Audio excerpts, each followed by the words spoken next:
This seal over here stops the Dexron VI gearbox fluid that is normally here from entering the motor, and it is heavily damaged, and still it works. But I'm going to replace it for a new one anyway, and I will explain exactly how and why it damaged.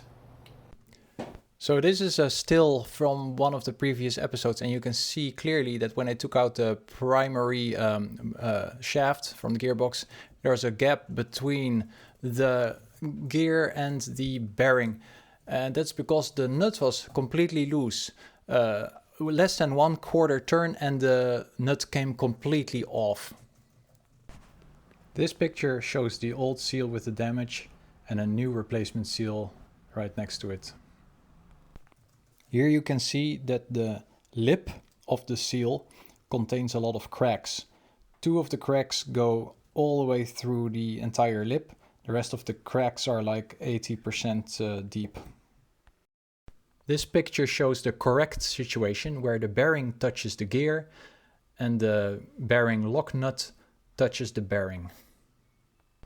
This picture shows the incorrect situation, that was my situation, where the nut is almost completely loose from its thread, and you see in red the interference between the nut and the seal, and the interference is almost exactly where the seal broke off.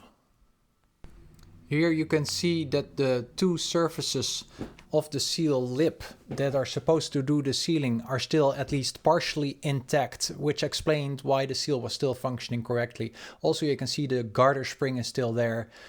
Note that the nut was very difficult to remove by hand because there was a lot of rubber between the thread of the nut and the and the shaft. So I do not want this nut to come loose again. So I will put some blue Loctite on the nut.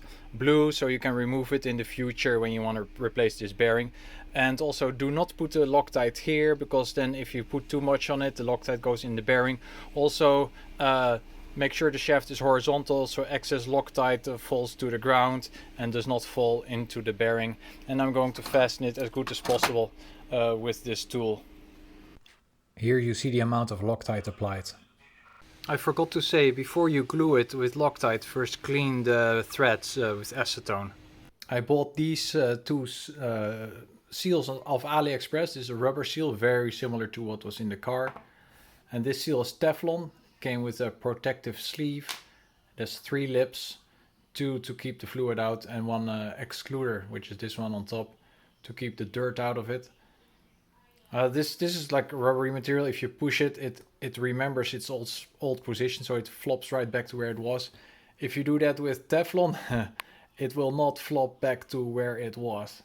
If you move or damage one of these edges, it will kind of stay that way. So it's not as forgiving in that sense.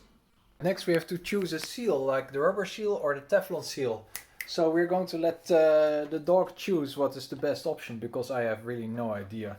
So which one should I choose? Rubber or Teflon? Yeah.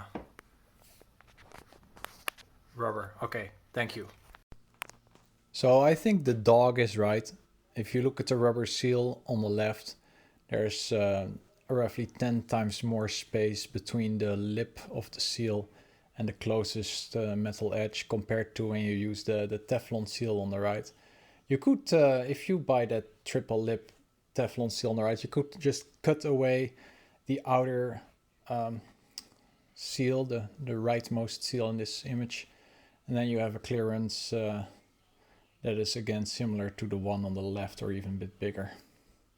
Next, with some acetone, we're going to clean the hole in which the seal will be placed.